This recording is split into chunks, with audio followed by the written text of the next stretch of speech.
Hey guys, welcome to CBR Video 12, where you can see us drink beer in addition to listening to us drink it. And this time we have a very new...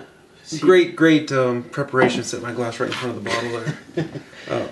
Very new beer from Boulevard. It's part of their new smokestack series, their collaboration smokestack This series. is collaboration number 1, where Boulevard got together with the brewer from Orval. And they brewed Jean-Marie Rock. an Imperial Pilsener. So this is, okay, so here's some vital stats on this. They use first wort hopping. So hops that are normally added late into the boil are added at the beginning. And so that they're steeped for a much, much longer time. It's 100% Pilsner malt and uses Zatz hops for bitterness. And 30 IBUs, 14.3 degrees Plato, 2.3 degrees Plato is the final gravity, and 8% alcohol by volume on this sucker. Cork is tight. And we'll just wait for Jeff to make his baby hands get the cork out. Might be a 5-minute video. We're going to have to cut ahead. Is it coming? It seems like it's coming. Twist. Oh. Taking bets on when we'll get out. Hey! We got it. That looks kind of dingy. There's a little bit of gooey stuff on the bottom of the cork. Maybe you can do a B-roll. It smells okay. Maybe say anything about any kind of breadiness or Brett or anything in there? No. So one thing you have to worry about with corks is sometimes you get a bad cork. The beer or wine gets corked with the fungus that's in the cork, and that doesn't look very normal. So yeah, it looks kind of like there's something was growing inside. Something. Let's see. Let's find out. Look at that nice pour. oh, thank you, sir. All right. So, as you can see, a very cloudy, yellowish beer.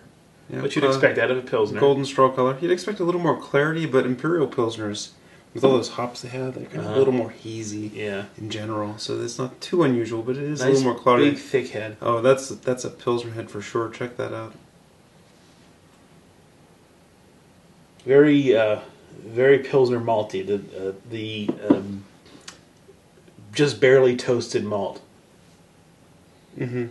Yeah, it definitely has some of the Pilsner character, where it's a little bit vegetable-y, right? Just a hint. You get some DMS in the Pilsner malt, and nice and crisp. And I think I'm getting a fair amount of hops in the aroma too. So a faint hint of like asparagus or something like that. Yeah.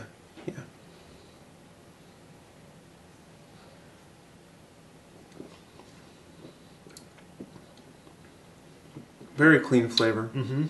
It's not as hoppy as some Imperial Pilsners you'll get, which I'm thinking of like the Sam Adams one. Right. Which I don't know if they've made recently. I haven't seen it in a while. The Morimoto. Yeah, Pilsner. those ones are, they're just like, they should be green because it tastes like there's so much hops in it, just like... Yeah, this one doesn't have... I think they're... the hops stay with you, but they're not really especially bold. What's interesting about this is that, when you think of a Pilsner, you think of a crisp beer. Mm-hmm. This doesn't end crisp. It ends soft. And I think that's partially because of a large amount of alcohol. The alcohol doesn't let it just kind of lift off the tongue. Mm-hmm. It kind of gives it more of a thicker texture. Yeah, this one is at 8% alcohol by volume, and it has 30 IBUs in it. So it's not a bitter monster. I think like the Sam Adams is 70, 80 IBUs, if I remember right.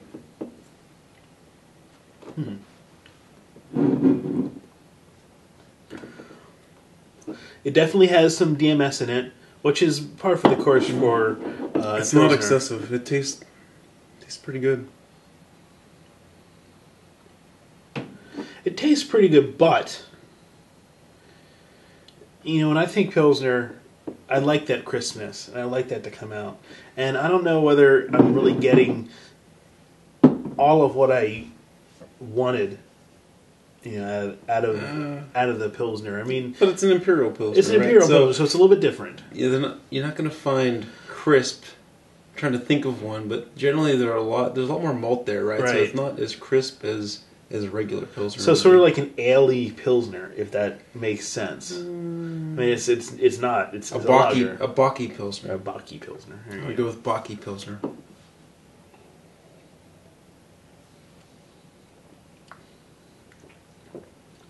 Despite the cork. Yeah, there's no. I guess we'll show you the B-roll, or you'll see a little shot of it. Yeah, I'll put it in the earlier. There's no problems with it that I can taste or smell. Tastes fine. I'm enjoying it. It's while it may not be crisp, it does finish fairly clean, and there's not a ton of aftertaste on this.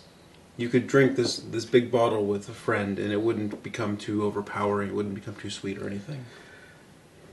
But by yourself, might be a little bit much. 8%. Yeah, it's 8%, and the flavors are not. Well, they're not terrible. They're not jumping out at me and being like, whoa, this is awesome. So it's kind of it's almost as if it's a little dialed down, right? It's not trying to be this exceptional, or to me at least, it doesn't reach that level. It's a perfectly fine beer, but I don't think it's necessarily a fantastic beer. Yeah, I agree. I mean, I enjoy it. It's good. No flaws that I can detect. There's nothing wow about it, but not every beer has to be a wow beer. No, not every beer has to be a wow beer. So, I'm not saying every beer has to be a wow beer, but you look at something like this, a smokestack collaboration #1, you may be tempted to think, whoa, you're working with Orval. This is going to be something really special. Well, it's not really. I mean, it's just a good beer. But it's not really all that special. It's a well-crafted beer, for sure. So just get your expectations right. If you think this is going to be the next Saison Brett or Bourbon Barrel Quad, like their other ones they did. Yeah. It's not on that level, but it's a perfectly fine beer. I'm enjoying it. And thanks for watching us. Thank you, guys. And see you next time for CBR 13 video show. Scary. Bad luck. We'll have to do it on Friday. On Friday the 13th. There's one coming up, I think. Is there? I'm not sure. Well, there's always one coming up. Yep. Guess you're right. See you guys later. See ya.